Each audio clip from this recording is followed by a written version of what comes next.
President Putin as an adversary, a threat, an enemy. Do you view him the same way? And in addition to that, you mentioned General Kane, your chief of staff, the chairman of the Joint Chiefs of Staff. General Kane. Yes, he has said that Mr. Putin has territorial ambitions beyond Ukraine. Do you view that in the same way? Possible. I mean, it's possible. I know one thing, he'd like to settle. He'd like to get out of this thing. It's a mess for him. He called the other day. He said, can I help you with Iran? I said, no, you can help me with Russia. Because, you know, in the last few weeks, we took care of India and Pakistan, Kosovo, Serbia. I think on Friday we have coming in, the Congo is coming in, and Rwanda is coming in. That was a vicious war that went on, a machete war. Heads chopped off all over Africa. They're coming in.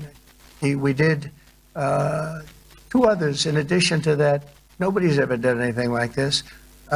No, I consider him a person that's, I think, been misguided. I'm very surprised, actually. I thought we would have had that settled easy. I've settled 4 of them in the meantime. But he did call up and he said, you know, he's close to Iran. He'd like to help us get a settlement. I said, no, you help me get a settlement with you, with Russia. And I think we're going to be doing that too. Yeah, please. Go ahead, please. Thank you, Mr. President. You've made clear your position on what impact the strikes had. I wanted to ask you what is next with Iran. For instance, is there any indication from U.S. intelligence that Iran was able to move any material, including No, just the opposite. We think we hit them so hard and so fast they didn't get to move. And if you knew about that material, it's very hard and very dangerous to move. It's called in many people they call it dust, but it's very, very heavy. It's very, very hard to move. And they were way down. You know, they're 30 stories down. They're literally 30, 35 stories down underground. I think you got it all. Oh yeah, we think we got. We think it's covered with granite, concrete, and steel. Can I ask you, are you interested in restarting negotiations with Iran? And if so, have they reciprocated? So our people, Marco could answer this, but our people are not. I'm not. The way I look at it, they fought. The war's done, and you know, I could get a statement that they're not going to go nuclear. We're probably going to ask for that, but they're not going to be doing it. But they're not going to be doing it anyway. They've had it. They've had it. Now, maybe someday in the future we'll want that. But I've asked Marco, do you want to draw, I just asked him the question as we were walking on the stage, do you want to draw up a little agreement for them to sign? Because I think we can get them to sign it. I don't think it's necessary. Marco, do you want to talk about that, please?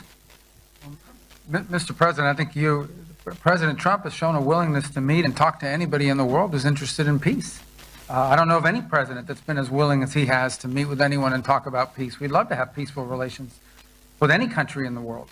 And so obviously that'll depend on Iran's willingness not just to engage in peace, but to negotiate directly with the United States, not through some third country or fourth country process. But I know of no president, probably in our modern history, that's sought peace more than President Trump has. Sounds like the door is open, but you're in no rush. Is that right? Sounds like the door is open. The only thing we'd be asking for is what we were asking for before about we want no nuclear, but we destroyed the nuclear. In other words, it's destroyed. I said, Iran will not have nuclear. Well, we blew it up. It's blown up to kingdom come. And so I don't feel very strongly about it. If we got a document, wouldn't be bad. We're going to meet with them, actually. We're going to meet with them. Yeah, go ahead, please. Mr. President, Netherlands TV, thank you for visiting our country. Good. As I understood, I, of course, I'd like to know how you slept last night at the House of the King. Oh, I slept beautifully. But probably a more serious question. I think you just had a meeting with President Zelensky. Did you discuss any ceasefire in this Russo-Ukrainian war? No, I wanted to know how he's doing. He was very nice, actually. You know, we had little rough times, but sometimes he was couldn't have been nicer. I think he'd like to see an end to this. I do. I think what I took from the meeting couldn't have been nicer, actually. But I took from the meeting that he'd like to see it end. I think it's a great time to end it. I'm going to speak to Vladimir Putin and see if we can get it ended.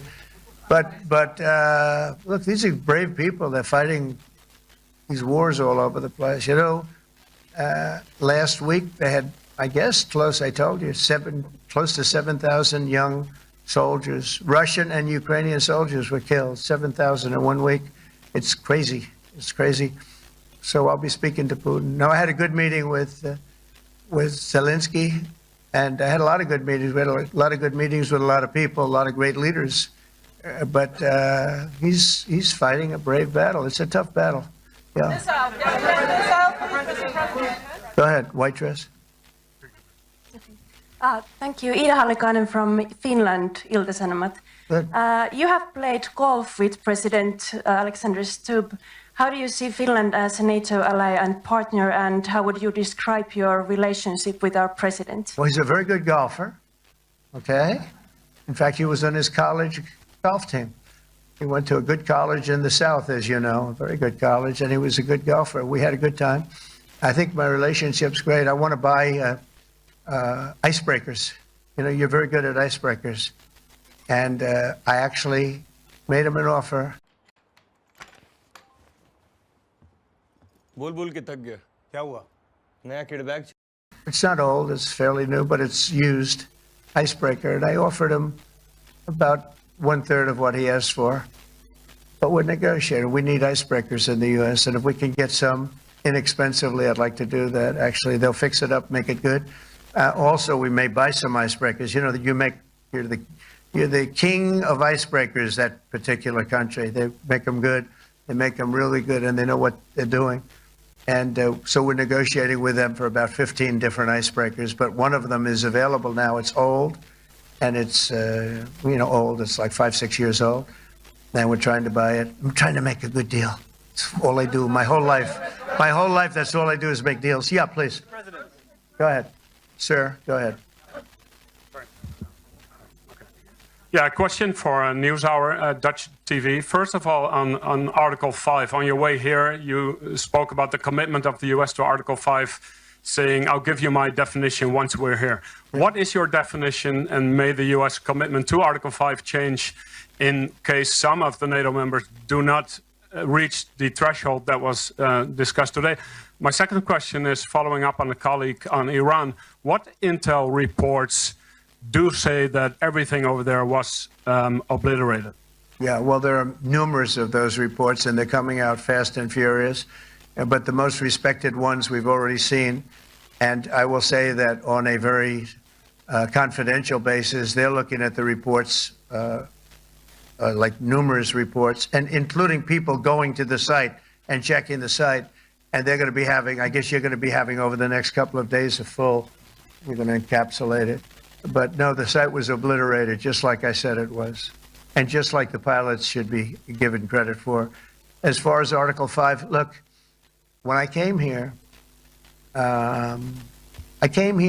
because it was something I'm supposed to be doing, but I left here a little bit differently. I said, I watched the heads of these countries get up, and the love and the passion that they showed for their country was unbelievable. I've never seen quite anything like it. They want to protect their country, and they need the United States. And without the United States, it's not going to be the same. And you can ask Mark, or you can ask any of the people that were there. It was really moving to see it. They loved their country. They were so respectful of me because I'm the head of the United States. And I made, the King of Saudi Arabia, when I was in the Middle East. So I was in Qatar for a different reason, not a reason to get shot at. We were in there for economic development reasons, Qatar, UAE, and Saudi Arabia. All three leaders of those countries, and we took back $5.1 trillion into the United States. All three leaders said, you're presiding over the hottest country in the world. The United States right now is the hottest. Everybody wants to be there. Everybody wants a piece of it.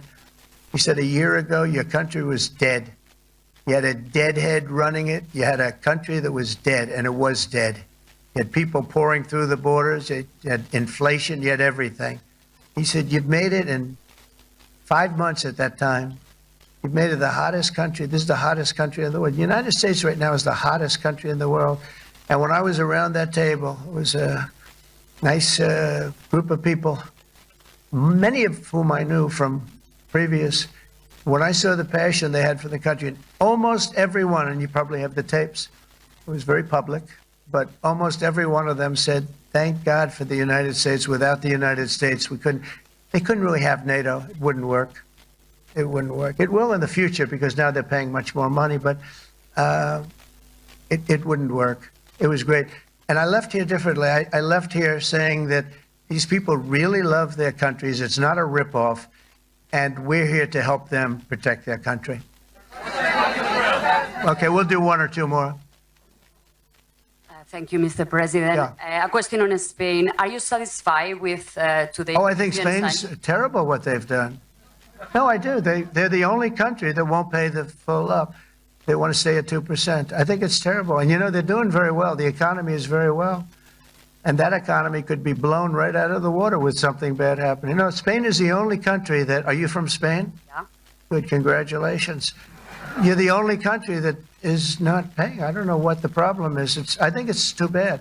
So we'll make it up. You know what we're going to do? We're negotiating with Spain on a trade deal. We're going to make them pay twice as much. And I'm actually serious about that. We're going to make Spain... I like Spain. I have so many people from Spain that it's a great place and they're great people.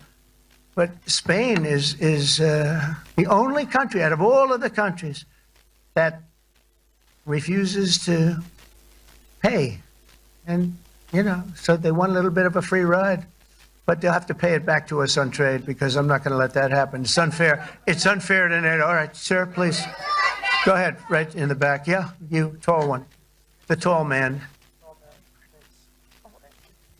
Mr. President, Johannes Petra from Austrian National Television. How are you? You once said that you would end the Ukraine war in 24 hours. You later said you said that sarcastically. Well, of course it was sarcastic. But you've now been in office for 5 months and 5 days.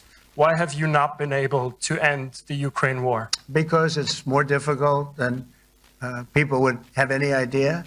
Vladimir Putin has been more difficult. Frankly, I had some problems with Zelensky. You may have read about him. And it's been more difficult than other wars. I mean, look, we just ended a war in 12 days that was simmering for 30 years, frankly.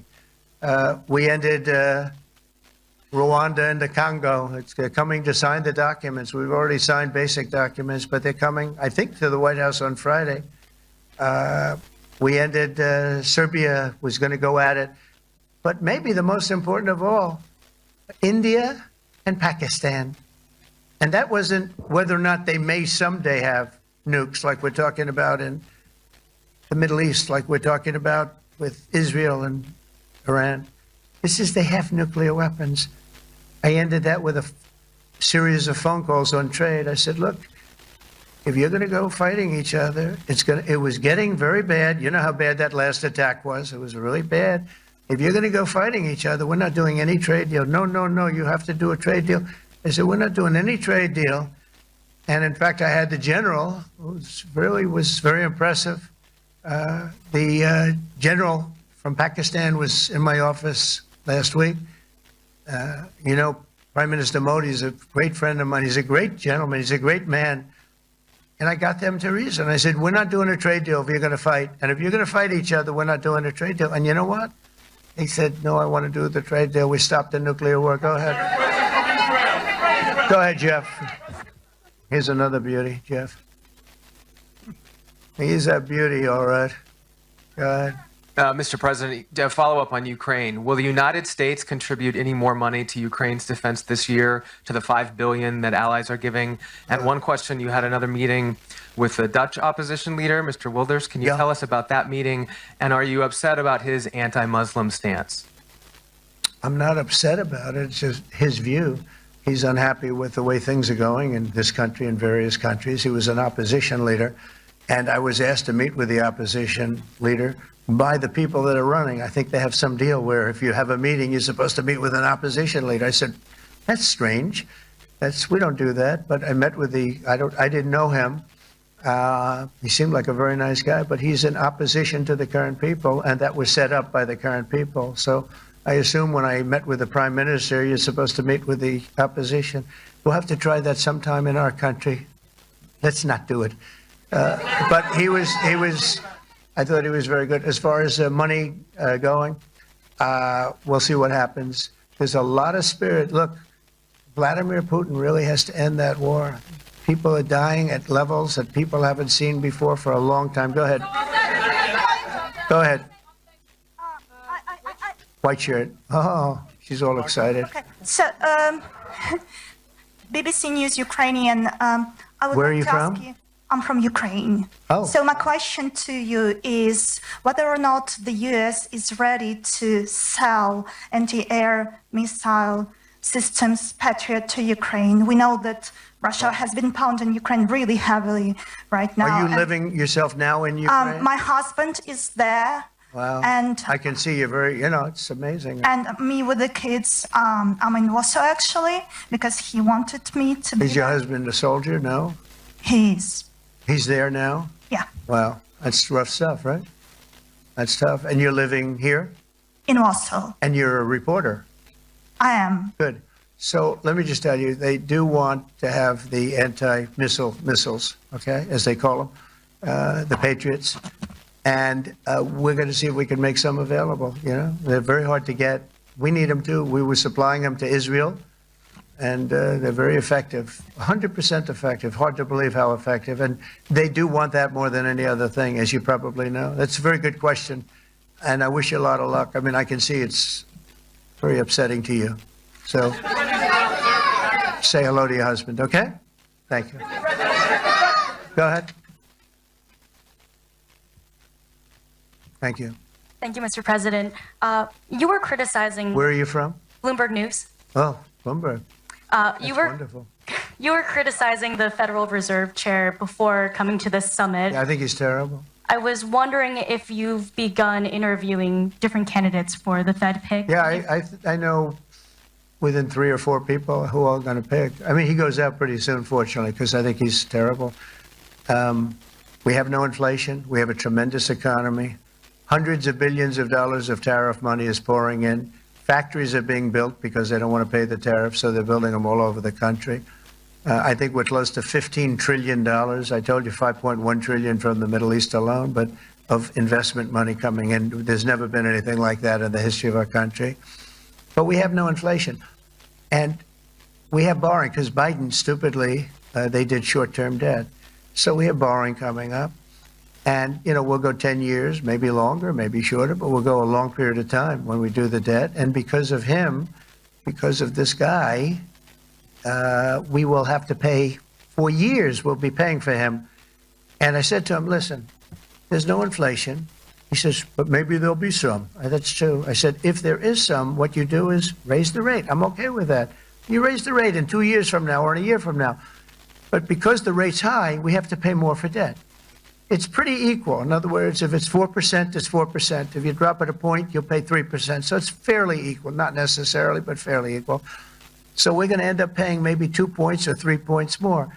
3 points would be about $900 billion a year because of this very average mentally person. He's an average mentally person. I'd say low in terms of what he does, low IQ for what he does, okay? Wait, so instead of paying $900 billion, we don't want to pay 900 just because he doesn't want to lower the rate. I said, if there's inflation in 2 years or 3 years or 1 year from now, you raise the rate and you take care of the inflation, among other things. But he's probably a very political guy, I guess. I don't know. I think he's a very stupid person, actually. All right, one more. Let's go. How about you? Go ahead. She looks so happy and everything. Thank you. That's why I I'm picked from her. Spain too. I'm Ana Buch from La Vanguardia. I wanted to know if You're where from? Spain too. I wanted to know if you want to That's the Spain corner right there. Shouldn't have said that. That's okay. I do like Spain, by the way. I think it's unfair that they're not paying, but go ahead. Are you going to negotiate directly with Spain about... I'm going to negotiate directly with Spain. I'm going to do it myself. They're going to pay. They'll pay more money this way. You should tell them to go back and pay. You're a reporter? Tell them to go back. They ought to join all of those countries that are paying 5%. Spain's going to be just about the only one that's not. They were the most hostile toward doing it. It just doesn't make sense to me. Okay. All right, Kelly, go ahead. Here we go. Here's another one. Hello, sir. Thank you very We much. got them all today. Okay. So, Mr. President, you talked about expecting some on-the-ground assessments at Fordo and other Yeah. sites. Now, here- Is that here again. Israeli and U.S.? It's been obliterated, Kelly. It's been What is your message then, sir, to the intelligence community when they present reports? You're not disputing the DIA report. You're just They presented a exists. report that wasn't finished. We're talking about something that took place 3 days ago. I understand that, sir. The It's an report was initial done assessment. So 2 what days is ago. your... Wait a minute. Yes. They didn't see it. All they can do is take a guess. Now, if you take a look at the pictures, if you take a look how it's all blackened, you know the fire and brimstone is all underground because it's granite and it's all underground. You don't show it. But even there, with all of that being said, the whole area for 75 yards around the hole where it hit is black with fire. The group that's run by this gentleman, in fact, you may want to talk about it for a second because we're going to issue a report. And I think it's not even a very exciting report at this point. It's been obliterated, totally obliterated. And they did a report, but it was like, if you look at the dates, it's just a few days after it Understood, happened. sir. So they didn't see it. They said it may be very severe. Go Understood. ahead. Do you have a message for the intelligence community, though, in terms of unvarnished information getting to you, that it's not I don't just- really have a message. I would say issue the report when you know what happened. I wouldn't say that it could be severe or maybe not. They use the word severe.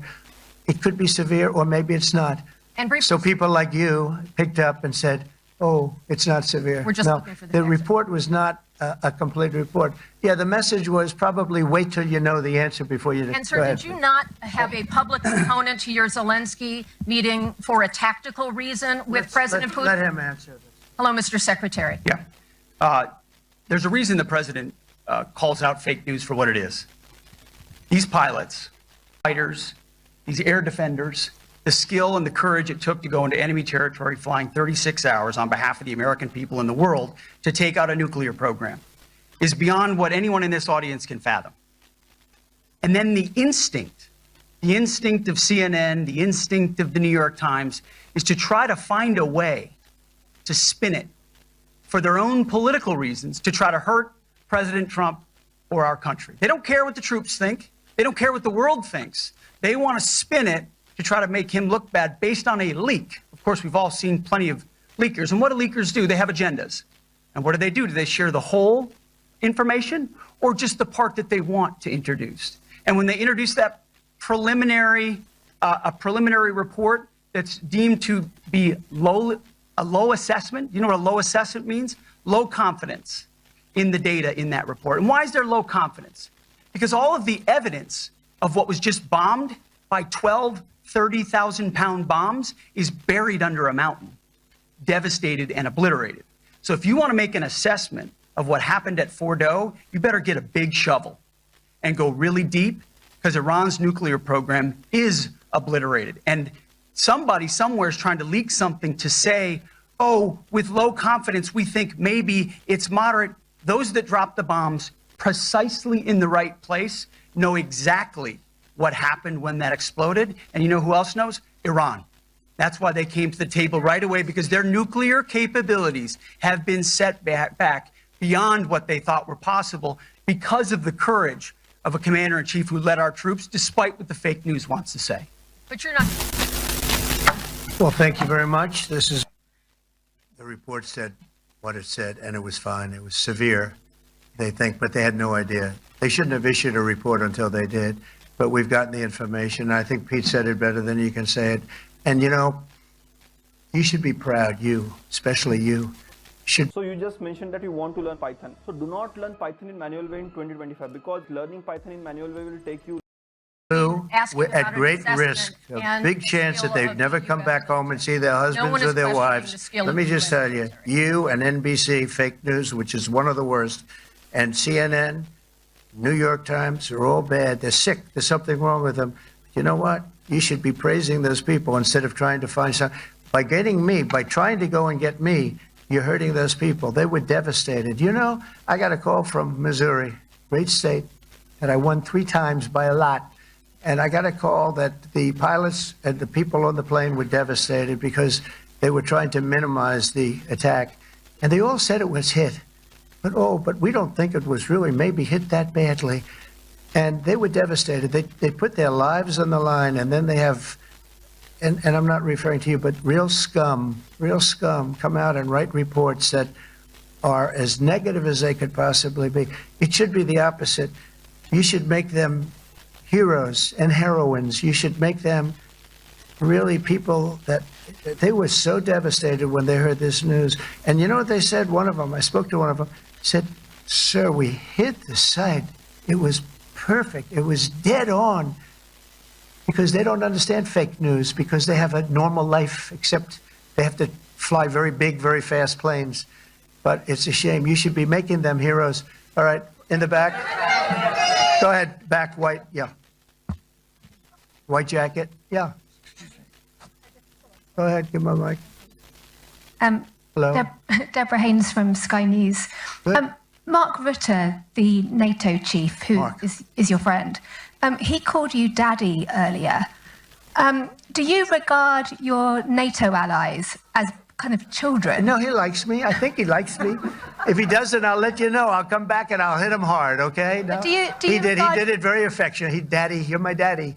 Do you regard your NATO allies, though, as kind of like children, and they're obviously listening to you and they're spending more, and you're obviously appreciative of that, but do you hope that actually they're going to be able to defend themselves, defend Europe on their own without... I think they need help a little bit at the beginning, and I think they'll be able to, and I think they're going to remember this day.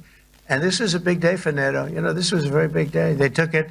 One of the gentlemen said, "You know what? We've been trying to raise money raise the rate for 30 years," he said, 20 years, from almost the beginning. And he's been there for a long time. He said, "Until you came along, it never happened. What you did is amazing." It's been sort of an amazing day for a lot of reasons, but also for that. Yeah, go ahead. Do you think they can do it without you, though, in the future? Can they do it without the United States? I mean, you have to ask Mark, okay? So we're heading back. We're heading back. I want to thank these two gentlemen behind me. They're incredible people, both of them. They've done a fantastic job. And Susie's in the front, and she's done great. And Monica, thank you very much. It was quite an exciting time. And we're going to be heading back. We'll be back soon, and we'll see you in Washington, D.C. Remember this, we have the hottest country anywhere in the world. Thank you very much, everybody. Thank you. It's been an honor. Well, thank you very much. This has been an honor. It was a fairly long trip, but worth it. Tremendous things have been accomplished, as you probably noticed. Listened to a lot of wonderful speeches from the heads of a lot of wonderful countries. But I want to thank you for joining us at the conclusion of a highly productive NATO summit in the Netherlands. I want to thank them for the royal treatment they've given us. Couldn't have been nicer. And it's a beautiful country, really a beautiful country. Coming in, I saw the most beautiful trees. In fact, I want to bring some back with me. I want to also thank, I had breakfast this morning with the King and Queen, and they're incredible people. I said, "Your central casting, beautiful people, great people, big, beautiful heart."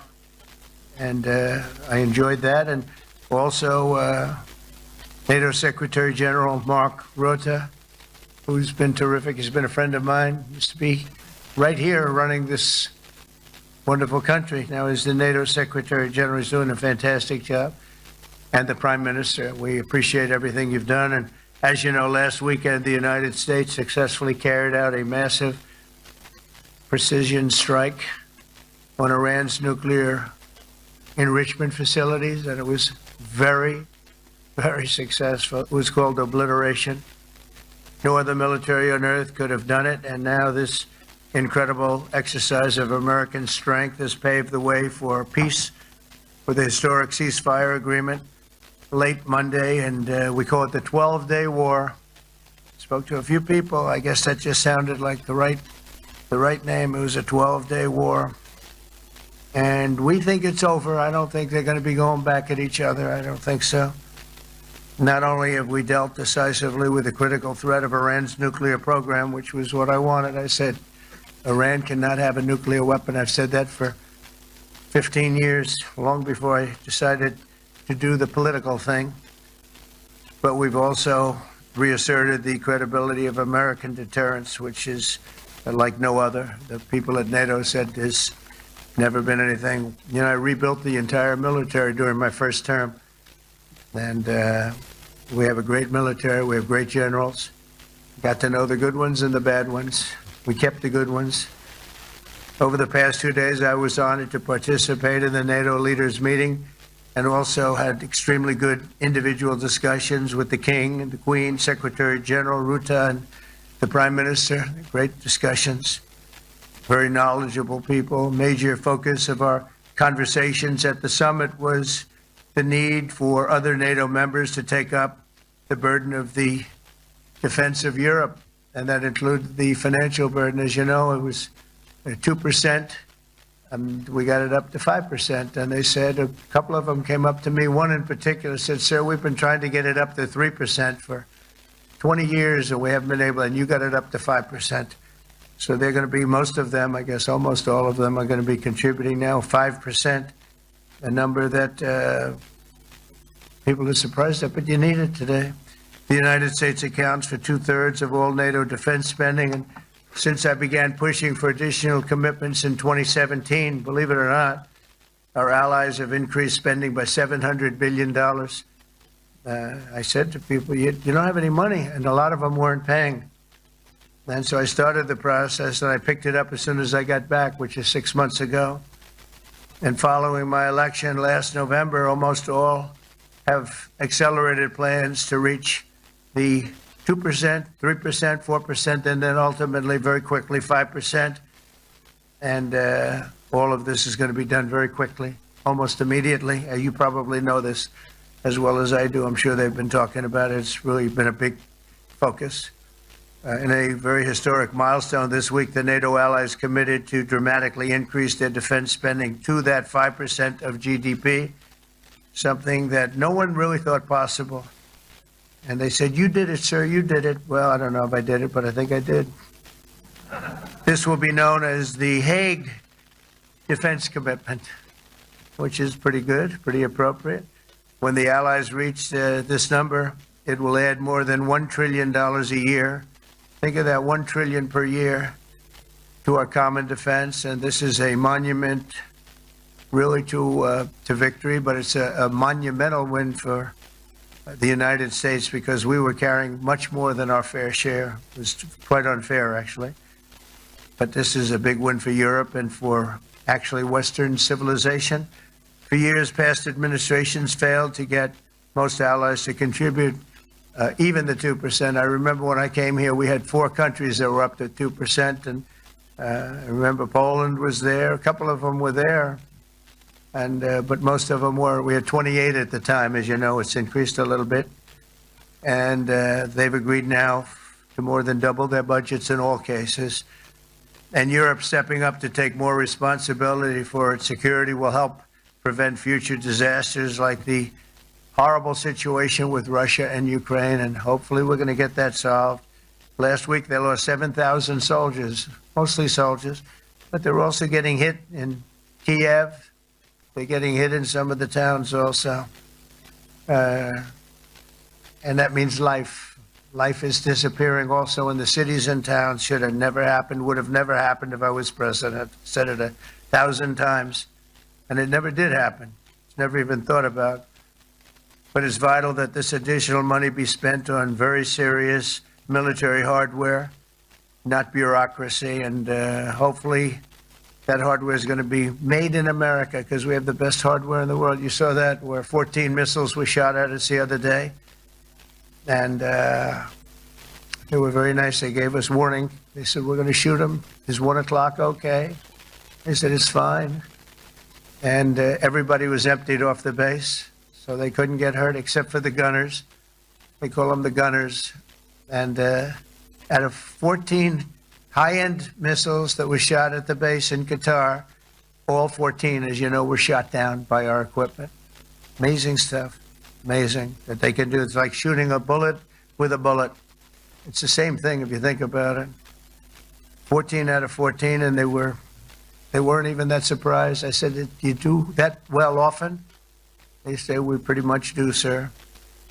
The Ukraine crisis has also highlighted the urgency of rebuilding our defense industrial base, both in the United States and among the allied nations. We cannot afford to be dependent on foreign adversaries for critical minerals. And as you know, we made a deal with Ukraine to take a vast amount of the land they have for minerals. We need it.